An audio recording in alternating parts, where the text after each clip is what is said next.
प्यारे साथियों, आज की क्लास में आपका स्वागत है। तो आज की क्लास में हम क्वेश्चन नंबर 10 से आगे बढ़ते हुए क्वेश्चन नंबर 11 से आगे सोल्व करेंगे और लास्ट तक पहुंचेंगे। तो क्वेश्चन नंबर 11 है, अपने पास ए और बी स्वतंत्र घटनाएं दी गई हैं जहां P A equal to 0.3 P B equal to 0.6। तो पी ए और बी नहीं, पी ए या पी ए और बी में से कोई भी नहीं, ये सब कुछ ज्ञात करना है। तो क्या दिया हमें, ए और बी स्वतंत्र घटनाएं हैं। ठीक है, यही मेन चीज है। यहां पर दिया है ए तथा बी स्वतंत्र घटनाएं हैं। ठीक है, इसलिए पी ए इंटरसेक्शन बी क्या हो जाएगा, P A into P B. ठीक, ओके। पी ए हमें दे रखा है 0.3, पी बी इक्वल टू 0.6। अब पहले क्वेश्चन पर आ जाइए, पी ए और बी जो कंडीशन दी थी वो तो हमने लिख ली है। अब आ जाइए पी ए और बी, और का मतलब क्या होता है, इंटरसेक्शन। तो पी ए इंटरसेक्शन बी बराबर क्या हो जाएगा, पी ए पी बी, क्योंकि स्वतंत्र है। स्वतंत्र है तो ये वाली कंडीशन अप्लाई हो जाएगी। अब पी ए की वैल्यू कितनी है, 0.3, पी बी की वैल्यू कितनी है, 0.6। 6 को 3 से गुणा करेंगे तो 18 हो जाएगा, 1 2 के बाद पॉइंट, तो 0.18। ओके, सेकंड क्वेश्चन देखिए। सेकंड क्या है, पी ए और बी नहीं, ए और बी नहीं, ए और बी नहीं मतलब ये हो जाएगी पी ए और मतलब इंटरसेक्शन, बी नहीं मतलब डैश, ये बार। ठीक है, अब आपको ध्यान हो तो एग्जाम्पल नंबर 13, जिसके लिए मैंने बोला था कि ये एग्जाम्पल अपने आप में मोस्ट होने के साथ ही इसके एप्लीकेशन भी आएंगे। तो यहां पर उसमें हमने पढ़ा था कि ई और एफ अगर स्वतंत्र हैं, छोड़ो भूल जाओ अब, है ना। एक कंडीशन होती है, मैं याद दिला देता हूं, कोई बात नहीं, याद नहीं तो, यदि ई और एफ स्वतंत्र हैं तो ई और एफ डैश भी स्वतंत्र होंगी। दूसरी शर्त, ई डैश और एफ भी स्वतंत्र होंगी। और तीसरी शर्त, ई डैश और एफ डैश भी स्वतंत्र होंगी।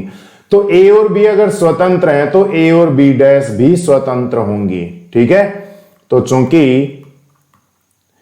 ए तथा बी स्वतंत्र हों तब ए और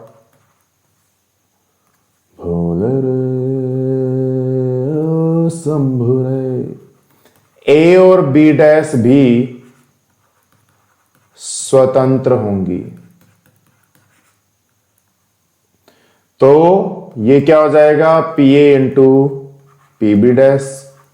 ठीक है, और भाई साहब बराबर, अब पी बी डैश की वैल्यू क्या है वो भी सुन लीजिए। इसको 1 माइनस पी बी लिख सकते हैं, P A into 1 minus P B, क्योंकि पी बी डैश की वैल्यू अपने पास है नहीं तो पी बी वैसे ज्ञात कर सकते हैं। पी ए की वैल्यू कितनी है, 0.3, 1 minus P B, 1 minus P B की वैल्यू 0.6, तो 0.3 इंटू 0.4, तो ये आ जाएगा 0.12। Okay, third question, P A या बी।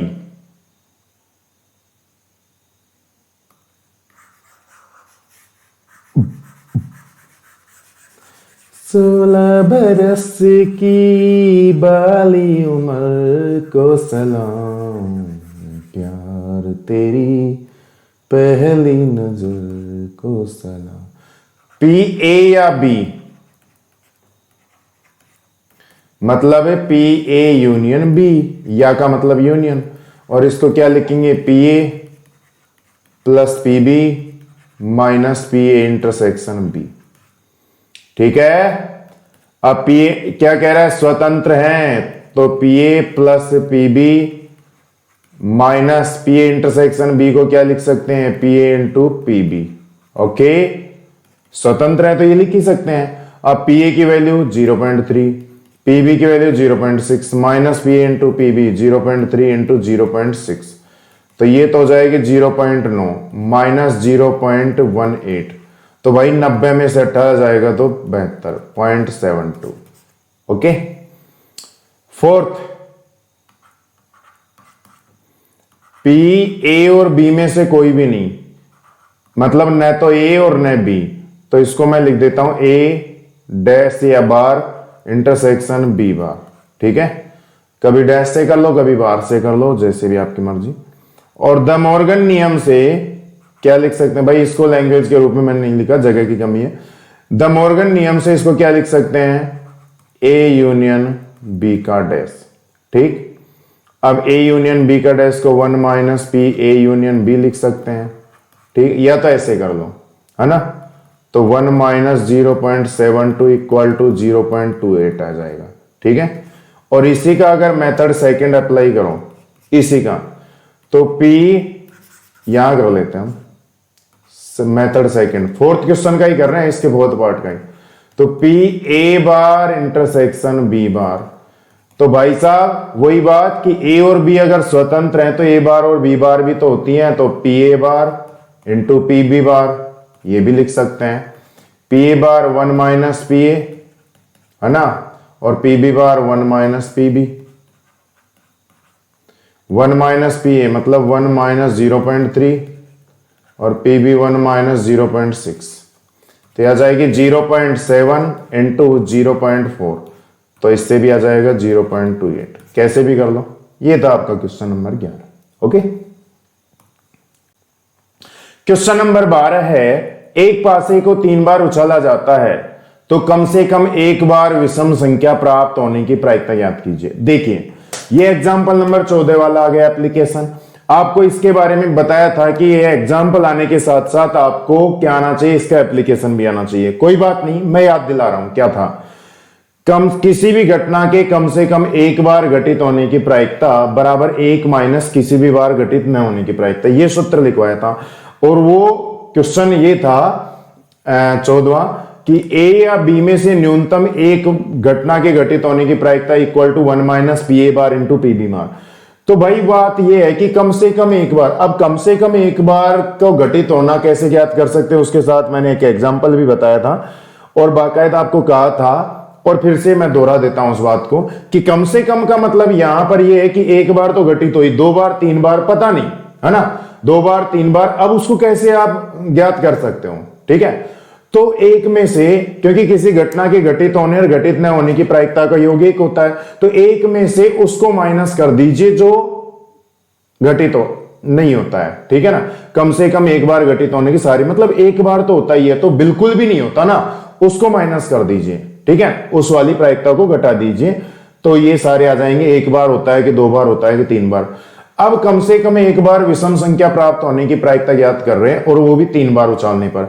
अब 3 बार उछालेंगे तो अगर प्रतिदर समष्टि वैसे ज्ञात करोगे प्रतिदर समष्टि से, तो 216 परिणाम आ जाएंगे, तो वैसे करना नहीं इसको, तो 3 बार उछालेंगे तो एक बार, कम से कम एक बार विषम संख्या प्राप्त होने की प्रायिकता कैसे ज्ञात करेंगे, 1 माइनस किसी भी बार प्राप्त न होना, और किसी भी बार मतलब तीनों ही बार प्राप्त न होना। ठीक है, अब तीनों बार प्राप्त न होना वो कैसे याद करेंगे, विषम नहीं होगी तो इसका मतलब सम होगी, तो सम संख्या प्राप्त होने की प्रायिकता क्या होगी, 3/6, क्योंकि पासे पर टोटल अंक होते हैं 6 और सम संख्याएं होती हैं 3, तो 3/6 प्रायिकता किसकी हो जाएगी, सम संख्या आने की, और सम संख्या की प्रायिकता 3/6 का मतलब 1/2।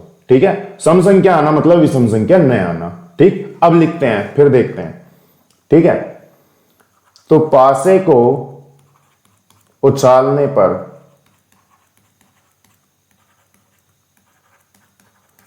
प्रतिदर्श समष्टि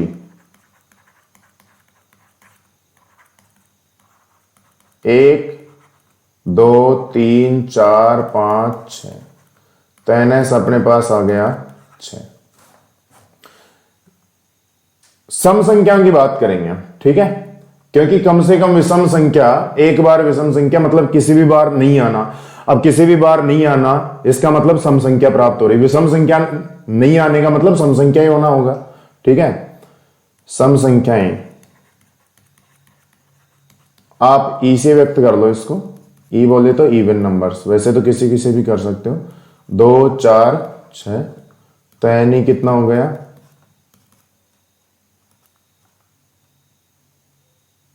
3। ठीक है, इसलिए P एनी अनुकूल परिणामों की संख्या बटा कुल परिणामों की संख्या 3/6 बराबर 1/2। ठीक है, या फिर आप विषम संख्याएं लेकर चल लो, जो भी आपकी मर्जी। मैंने तो दोनों तरीके से आपको बता दिया है। अब विषम संख्या की बात कर लेते हैं। विषम संख्याएं, भाई क्वेश्चन में विषम संख्या दे रखा है तो उसी को लेकर चल लीजिए चाहे तो। विषम संख्याएं, वो तो 1/2 हो ही गया था, उसको घटा देना है 3 बार। या यहां से कर दो विषम संख्याएं ओड नंबर्स, या ऐसे व्यक्त कर दो यार, वो तो अजीब सा लगता है। ऐसे व्यक्त कर दो 1 3 5। तो पी एन ए कितने हैं अनुकूल परिणाम 3, इसलिए पी ए बराबर एन ए बटा एन एस, 3/6 बराबर 1/2। ठीक है, ये क्या है? विषम संख्या आने की प्रायिकता। विषम संख्या आने की प्रायिकता, तब विषम संख्या न आने की प्रायिकता।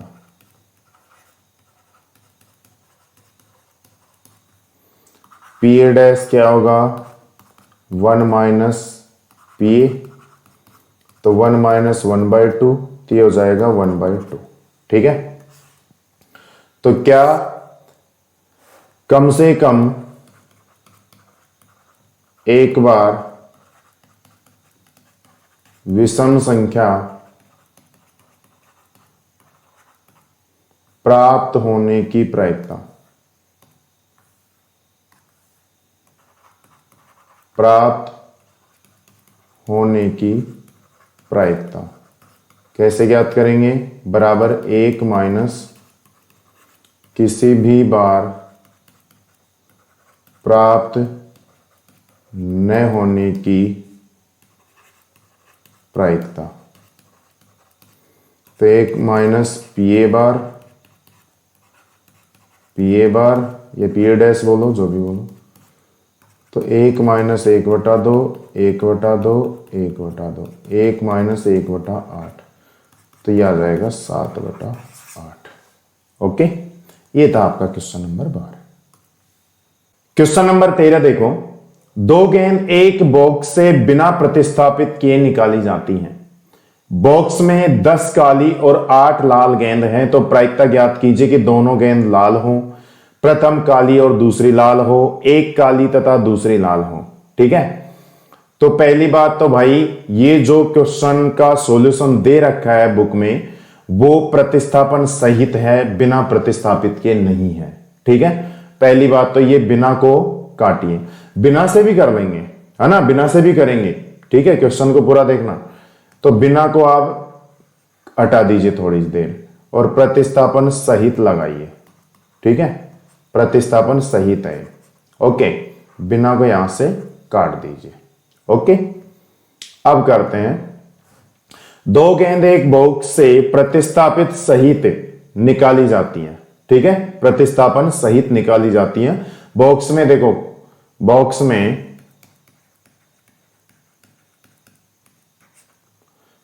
काली गेंद कितनी है?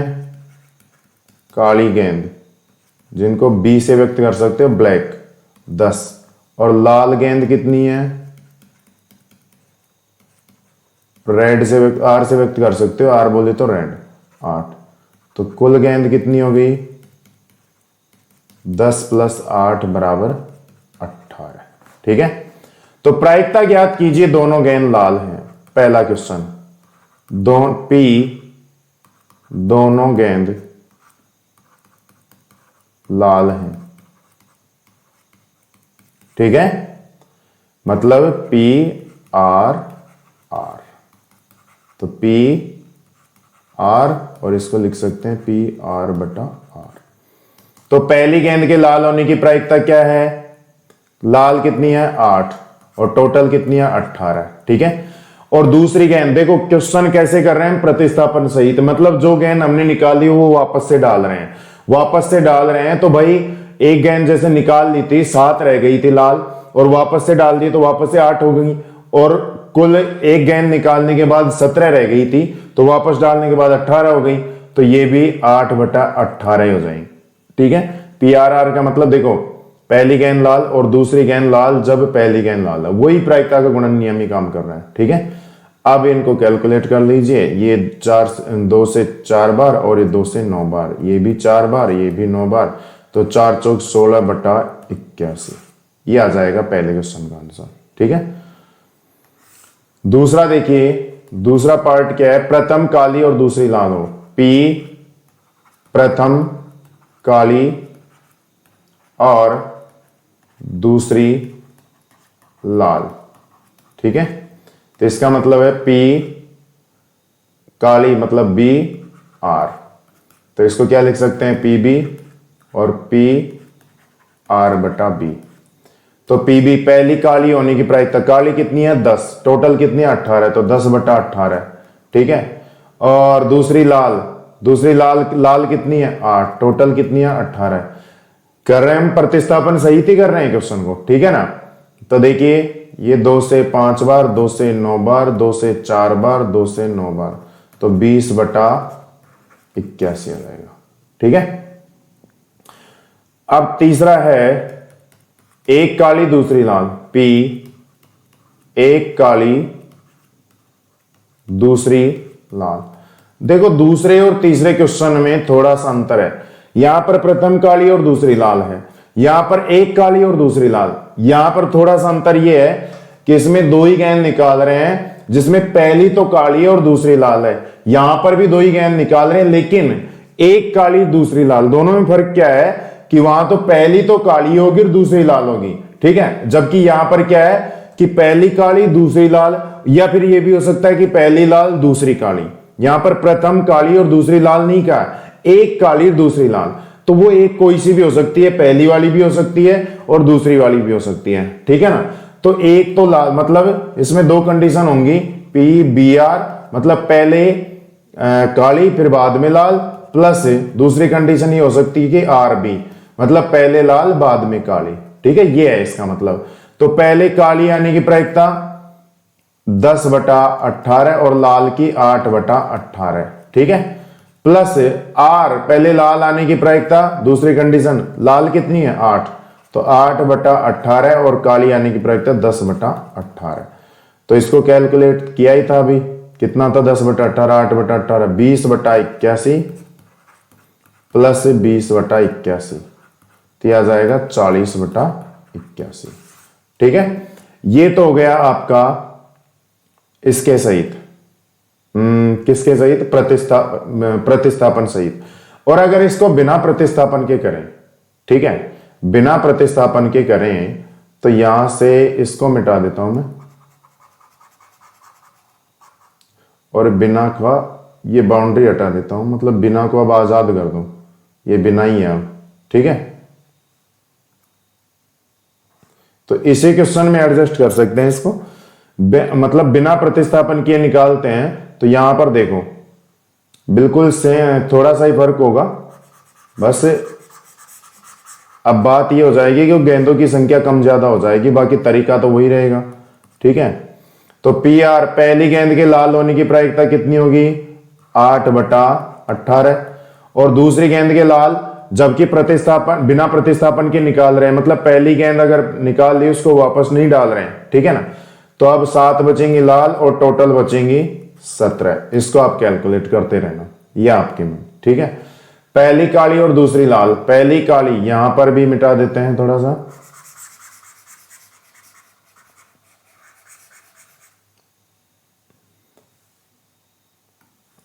पहली काली होने की प्रायिकता कितनी होगी भाई 10/18, और प्रतिस्थापन सहित निकाल रहे हैं, तो दूसरी लाल, लाल तो अभी भी 8 ही है, लेकिन टोटल तो 17 ही है ना, कैलकुलेट आप करते रहना, है ना।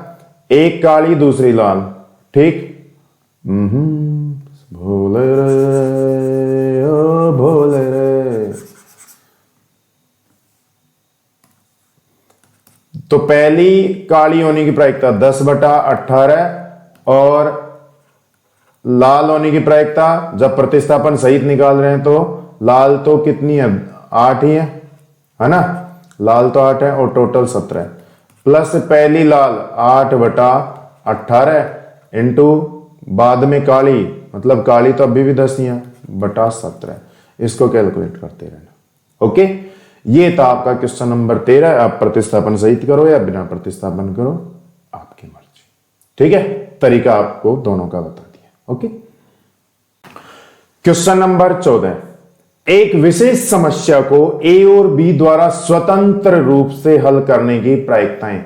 स्वतंत्र रूप से, ठीक है, स्वतंत्र रूप से हल करने की प्रायिकताएं क्रमशः 1/2 और 1/3 है। ठीक, यदि दोनों स्वतंत्र रूप से समस्या हल करने का प्रयास करते हैं तो प्रायिकता ज्ञात कीजिए कि समस्या हल हो जाती है। उनमें से तथ्यतः कोई एक समस्या का हल कर लेता है। तो देखिए, पहले तो जो भी दिया गया है ना उनको लिख लीजिए, फिर बाद में करेंगे इसका समाधान। तो ए और बी द्वारा स्वतंत्र रूप से हल करने की प्रायिकताएं, तो ए द्वारा हल करने की प्रायिकता, हल करने की प्रायिकता पी ए बराबर 1/2। ठीक है, बी द्वारा हल करने की प्रायिकता पी बी इक्वल टू 1/3। ठीक है, अब देखिए यहां पर न करने का भी काम आएगा, वो देख लीजिए क्यों आएगा, बाद में देखेंगे। अभी पहले ये देख लीजिए कि न करने की प्रायिकता क्या होगी। तो ए द्वारा हल न करने की प्रायिकता P A bar, P A dash बोलो या पी ए बार बोलो, 1 minus P A equal to 1 minus 1/2। तो पी ए डैश अपने पास आ जाएगा 1/2। और बी द्वारा एवं बी द्वारा हल न करने की प्रायिकता P B dash equal to 1 minus P B, 1 minus 1/3 तो यह आ जाएगा 2/3 पी बी डैश। ओके, संभुर संभुर बन के नजर दिल की जुबां कहने लगी एक दास्तां है, एक दास्तां। ओहो, पहला समस्या हल हो जाती है। अब सुनिए भाई, इसको हम दो मेथड से कर सकते हैं। समस्या हल कब हो जाती है, देखिए इधर ये कितने, 2। सरदार कितने आदमी थे, सांबा सरदार 2, 2। कौन कौन, जयवीरू या करण अर्जुन, जो भी है। ये 2 हैं, ए और बी, ए बी। अब दोनों समस्या को हल करने बैठते हैं। ये 2 बंदे हैं, कोई भी 2 स्टूडेंट मान लो, किसी सवाल को कर रहे हैं। ठीक है, सवाल कब हल हो जाएगा, जब ये कर लेगा, चाहे ये नहीं करे तो भी हल हो जाएगा। अरे ये कर लेगा, दोनों एक साथ बैठे हैं तो हल हो ही जाएगा, फिर तो इसको भी पता लग जाएगा। दूसरी कंडीशन कि ये नहीं करता है, ये कर लेता है तो भी हल हो गया सवाल। तो तीसरी कंडीशन दोनों ही कर लेते हैं। ठीक है, ओके। तो अपने पास समस्या हल होने की 3 कंडीशन है कि ए कर लेता है बी नहीं करता, या बी कर लेता है ए नहीं करता, या दोनों ही कर लेते हैं। ठीक है, तो समस्या हल होने की प्रायिकता, सेकंड मेथड भी देखेंगे अभी। समस्या हल होने की प्रायिकता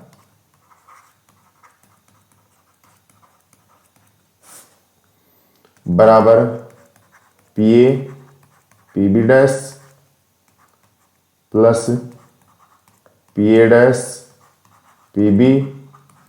तीसरी कंडीशन है कि दोनों ही कर लें, P A into P B.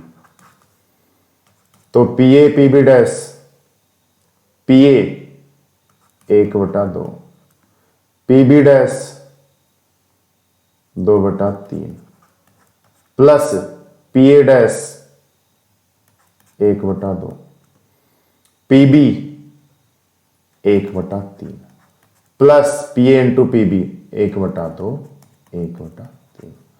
काटो वाटो किसी को, मतलब 6 लघुत्तम आ जाएगा, 6 यहां से भी, 6 यहां से भी, यहां से भी।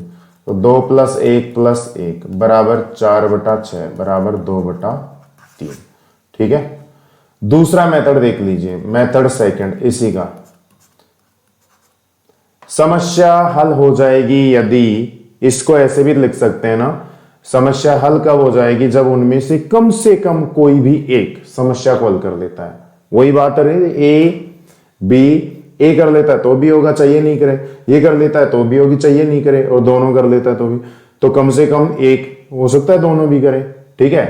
तो समस्या हल हो जाएगी यदि, समस्या यहीं पर कर लेते हैं, इसके हर जगह की तो वैसे ही कमी है।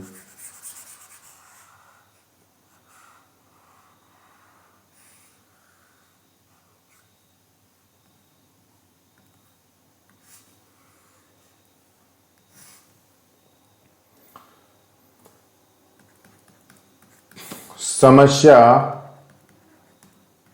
हल हो जाएगी यदि दोनों में से कम एक समस्या को हल कर लेता है। ठीक है। तो समस्या के हल होने की प्रायिकता, तब समस्या के हल होने की प्रायिकता बराबर कम से कम एक का, तब समस्या के हल होने की प्रायिकता। भाई कम से कम एक के समस्या हल होने की प्रायिकता क्या होती है, 1 माइनस किसी के भी द्वारा समस्या हल न होने की प्रायिकता, यही होती है। भाई कम से कम एक के लिए कर रहे हैं तो किसी के भी द्वारा समस्या हल न होने की प्रायिकता, है ना। तो आ जाएगी 1 माइनस पी ए बार, या पी ए डैश बोलो, पी बी डैश। तो 1 minus P A dash 1/2, P B dash 2/3। 2 से 2 कट जाएगा तो 1 माइनस 1/3 क्या आ जाएगा, 2/3। ठीक है। इस तरह से आप कर सकते हैं। दूसरा है, उनमें से तथ्यतः कोई एक समस्या का हल कर लेता है। मिटाइए इसको। तथ्यतः का मतलब फिक्स एक, ए कर लेता है तो बी नहीं करता, और बी कर लेता है तो ए नहीं करता, बस, जो कि आप कर ही चुके पहले क्वेश्चन में। ठीक है। बस केवल लिखना है और खत्म क्वेश्चन। सेकंड है, तथ्यतः एक के द्वारा समस्या हल होने की प्रायिकता बराबर P A P B dash plus P A dash P B. तथ्यता का मतलब होता है ना कम ना ज्यादा, फिक्स एक। तो ए कर लेता है तो बी नहीं करता, और ए नहीं करता तो बी कर लेता है, बस ये फर्क है। तो पी ए की वैल्यू कितनी है, 1/2। पी बी डैश की कितनी है, 2/3, प्लस पी ए डैश की कितनी है, 1/2, और पी बी की कितनी है, 1/3। तो लघुत्तम वही 6 आ जाएगा। 2 + 1 बराबर 3/6 बराबर 1/2। ये था आपका question number 14। Okay. Question number 15 है, ताश के 52 पत्तों की एक सुमिश्रित गड्डी से एक पत्ता यादृच्छिक निकाला जाता है। ठीक है। निम्नलिखित में से किन दशाओं में घटनाएं ई और एफ स्वतंत्र हैं। देखो भाई, ई तथा एफ स्वतंत्र कब होंगी, स्वतंत्र होंगी यदि P E intersection F equal to P P F. ठीक है। तो पहला मैं यहां पर चलो लिख लेते हैं, निकाला गया पत्ता हुक्म का है। घटना ई, निकाला गया पत्ता हुक्म का है, तो पी कितना हो जाएगा, हुक्म के पत्ते कितने होते हैं, 13, और टोटल कितने हैं, 52। तो 13/52 बराबर 1/4। ऐप क्या है? निकाला गया पत्ता इक्का है, निकाला गया पत्ता इक्का है। तो पीएफ इक्के कितने होते हैं? 4, टोटल 52, तो 1/13। ठीक। अब पी पीएफ तो आ गया, ई इंटरसेक्शन एफ। ई और एफ से दोनों से मिलकर कॉमन घटना जो बनेगी वो लगाई अंदाजा। निकाला गया पत्ता हुकुम का है, निकाला गया पत्ता इक्का है, तो दोनों से जो कॉमन घटना बन रही है वो क्या होगी? निकाला गया पत्ता हुकुम का इक्का है। ठीक है, ये हो जाएगी निकाला गया पत्ता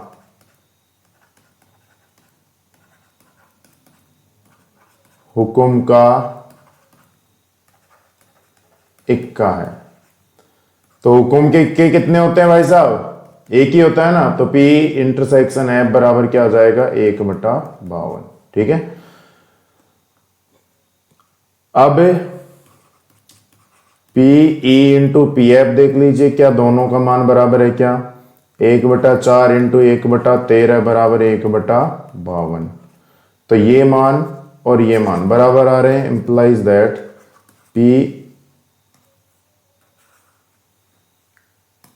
PE intersection F equal to P into P F. इसलिए EF स्वतंत्र घटनाएं होंगी। ठीक है। सेकंड क्वेश्चन देखिए, निकाला गया पत्ता काले रंग का है।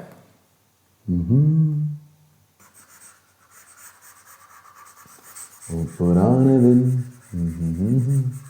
घूंघट की आड़ से दिलबर का दीदार अधूरा रहता है जब तक ना मिले। निकाला गया पत्ता काले रंग का है, तो P कितना हो जाएगा भाई? काले रंग के पत्ते कितने होते हैं? 26/52, तो 1/2। और ऐप क्या है? निकाला गया पत्ता एक बादशाह है, निकाला गया पत्ता बादशाह है। बादशाह कितने होते हैं? 4, तो पी एफ कितना हो जाएगा? 4/52 बराबर 1/13। तो अब P इंटू पी एफ की वैल्यू यहीं पर ज्ञात कर लो। 1/2 इंटू 1/13 बराबर 1/26 हो जाएगा। ठीक है। पुनः E इंटरसेक्शन ऐप देख लीजिए। अब E क्या है? निकाला गया पत्ता काले रंग का है, निकाला गया पत्ता बादशाह है। इन दोनों से मिलकर जो कॉमन घटना बनेगी वो क्या होगी? निकाला गया पत्ता काले रंग का बादशाह है। ठीक है, ये हो गया निकाला गया पत्ता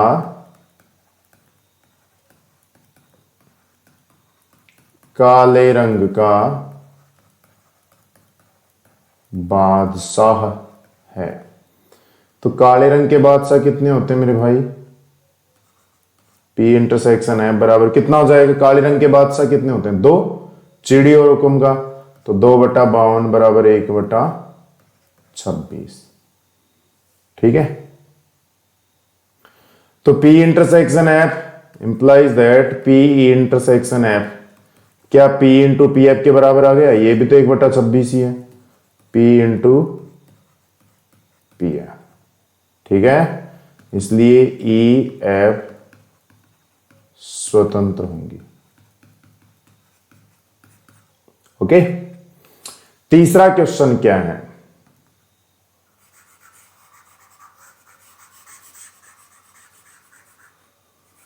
मुझे तेरी मोहब्बत का सहारा मिल गया होता, अगर तूफान नहीं आता।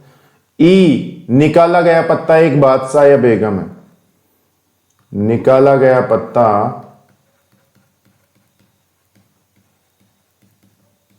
एक बादशाह या बेगम। अब एक बात बताइए, बादशाह कितने होते हैं? 4। बेगम कितनी होती है? 4। तो टोटल कितने हो गए? 8। बादशाह या बेगम कुछ भी हो तो टोटल 8 हो गए ना, बादशाह और बेगम मिलकर। तो P बराबर 8/52। 4 से कट रहा है 2 बार और 4 से कट रहा है 13 बार। एंड F क्या है? निकाला गया पत्ता एक बेगम या गुलाम है। तो बेगम और गुलाम भी मिलकर 8 ही हो जाएंगे, तो 8/52, क्योंकि 4 ही बेगम और 4 ही गुलाम, तो वही 2/13। तो अब P इंटू पी एफ ज्ञात कर लीजिए, फिर E इंटरसेक्शन F देख लेंगे। 2/13 इंटू 2/13, तो 4/169 आ गया। ठीक, पुनः E इंटरसेक्शन F क्या होगा? दोनों में कॉमन घटना, निकाला गया पत्ता बादशाह या बेगम और निकाला गया पत्ता बेगम या गुलाम। तो निकाला गया पत्ता बेगम वाली कॉमन घटना हो गई कि नहीं? दोनों में कॉमन क्या आ रही है? बेगम। निकाला गया पत्ता बेगम है, तो P इंटरसेक्शन F बेगम कितनी है? 4/52, तो 1/13। तो क्या दोनों बराबर हैं? Implies that P intersection F is not equal to P into P F. भाई इसकी वैल्यू तो 1/13 आ रही है और इसकी 4/169 आ रही है, जो कि 1/13 के बराबर हो ही नहीं सकती, इसलिए EF स्वतंत्र नहीं है। बस यही तो चेक करना था। ओके, ये था आपका क्वेश्चन नंबर 15। क्वेश्चन नंबर 16 है, एक छात्रावास में 60% विद्यार्थी हिंदी का, 40% अंग्रेजी का और 20% दोनों अखबार पढ़ते हैं। तो हिंदी को हम जनरली किससे व्यक्त करते हैं? H से। ठीक है, तो P कितना हो जाएगी? P हो जाएगी, दिया है दिया है हिंदी के कितने हैं? PH बराबर 60/100। 6/10 कर लो, इसी रूप में रहने दो, लास्ट में कर लेंगे क्योंकि कैलकुलेशन में दिक्कत आती है फिर। अंग्रेजी के कितने पढ़ते हैं? P बराबर 40/100, तो ये हो जाएगी 4/10। और दोनों H इंटरसेक्शन E, हिंदी और इंग्लिश दोनों का अखबार पढ़ने वाले कितने हैं? 20%, 20/100, तो आ जाएगा 2/10। ठीक है, अब आ जाइए पहला क्वेश्चन। पहला क्या है कि प्रायिकता ज्ञात कीजिए वह न तो हिंदी और नहीं अंग्रेजी। न तो हिंदी नहीं मतलब PH डैश, और मतलब इंटरसेक्शन, नहीं अंग्रेजी मतलब E डैश। तो द मॉर्गन नियम से इसको क्या लिख सकते हैं? PH यूनियन E के ऊपर, पूरे के ऊपर डैश, और इसको 1 - PH यूनियन E लिख सकते हैं कि नहीं? बोलिए। ठीक, और इस H यूनियन E का मान अपने पास है नहीं, तो रहने दो, कोई बात नहीं। इसको क्या लिख सकते हैं? PH plus P minus PH intersection E। इन सब की वैल्यू तो अपने पास है ना, तो 1 - PH 6/10, P 4/10, PH intersection E 2/10, तो 1 - 10 एलसीएम आ जाएगा, 6 + 4 - 2, तो ये कितना हो जाएगा? 1 - 6 और 4 10 में से 2 गया तो 8/10, तो ये आ जाएगा 2/10 मतलब 1/5। ये आ जाएगी पहले क्वेश्चन के आंसर, न तो हिंदी और नहीं अंग्रेजी पढ़ने की प्रायिकता। ठीक है, 1/5। दूसरा क्या कह रहा है? कितना हसीन चेहरा, टिन टिन कितनी प्यारी आंखें, कितनी प्यारी आंखें हैं, आंखों से झलकता प्यार, कुदरत ने बनाया होगा फुर्सत से तुझे मेरे यार। दूसरा, वह हिंदी का अखबार पढ़ती है तो उसके अंग्रेजी का अखबार पढ़ने की प्रायिकता, ये है सप्रतिबंध प्रायिकता से। क्या कह रहा है, देखो हिंदी का अखबार इसकी हमें जानकारी है तो अंग्रेजी का अखबार पढ़ने की प्रायिकता। ठीक है, लग गया क्वेश्चन है, सही निशाने पर लग गया भाई तीर। पहले ही कहा था कि लैंग्वेज को आपको पहचानना होगा कौन सा क्वेश्चन, यहां तो फिर भी हमें पता लग रहा है कि हम कौन सी प्रश्नावली का कर रहे हैं, लेकिन फिर भी आ ही गया क्वेश्चन, तो आपको तो एग्जाम के हिसाब से तैयार होना है ना, इसी वजह से मैं लैंग्वेज को पहचानने पर जोर दे रहा हूं, है ना। तो अंग्रेजी का हिंदी का अखबार पढ़ती है, मतलब ये तो आ जाएगा नीचे, तो अंग्रेजी का अखबार पढ़ने की प्रायिकता, तो पी ई ऊपर आ जाएगा, तो पी एच इंटरसेक्शन ई, और बटा में इधर एच है तो इधर आ जाएगा पी एच। ठीक है, लैंग्वेज आप लिख लेना, पी एच इंटरसेक्शन ई 2/10, ये था 10, तो आ जाएगा 2/10, और पी एच 6/10, 10 से 10 कट जाएगा तो 2/6 बराबर 1/3। और तीसरा है, अंग्रेजी का पढ़ती है तो हिंदी का पढ़ने की प्रायिकता, अंग्रेजी का दे रखा है कि ये तो पढ़ती है तो हिंदी का, तो पी एच इंटरसेक्शन ई बटा पी, तो P H intersection E 2/10, P 4/10, ये कट जाएगा 2/4 बराबर 1/2। ये था question number 16। Okay, question number 17 देखिए, यदि पासों का एक जोड़ा उछाला जाता है तो प्रत्येक पासे पर सम अभाज्य संख्या प्राप्त करने की प्रायिकता निम्नलिखित में से क्या है। देखिए भाई, पासों का जोड़ा उछालने पर प्रतिदर समष्टि ये होती है 1 1 1 2 1 3 डैश डैश का मतलब 1 3 1 4 1 5 1 6 2 1 2 2 2 3 2 4 2 5 2 6 डैश डैश डैश, वही 3 1 वाली 4 वाली 5 वाली और ये लास्ट में 6 5 6। तो आपको पता है कि टोटल परिणाम इसमें क्या आते हैं 36। ठीक है, तो क्या कह रहा है, प्रत्येक पासे पर सम अभाज्य, मतलब दोनों ही पासों पर सम अभाज्य, तो 1 से लेकर 6 तक की संख्याओं में सम अभाज्य संख्या कौन सी होती है, 2 होती है। और ये कह रहा है प्रत्येक पासे पर, मतलब दोनों ही पासों पर 2 प्राप्त होना। ठीक है, तो क्या कह रहा है, प्रत्येक पी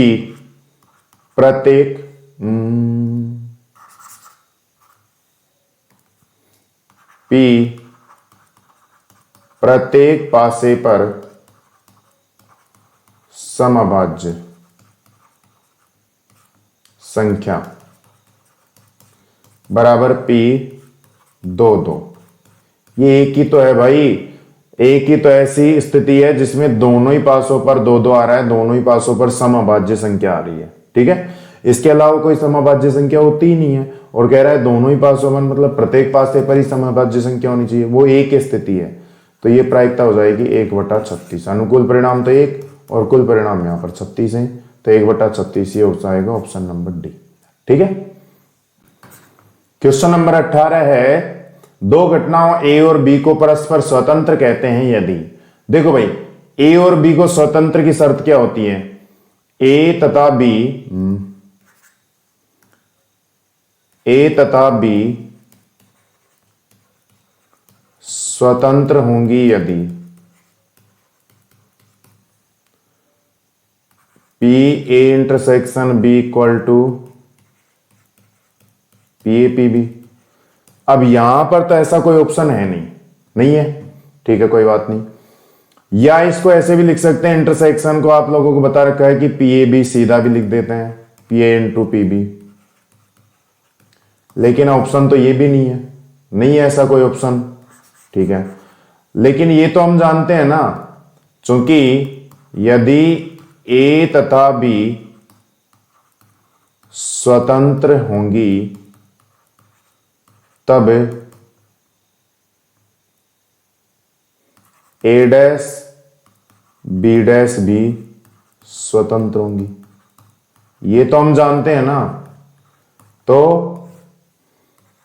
इसलिए P A dash B dash क्या होगी, P A dash into P B dash के इक्वल, और पी ए डैश को क्या लिख सकते हैं 1 - पी ए, और पी बी डैश को 1 माइनस पी बी, ये P A dash B dash के बराबर।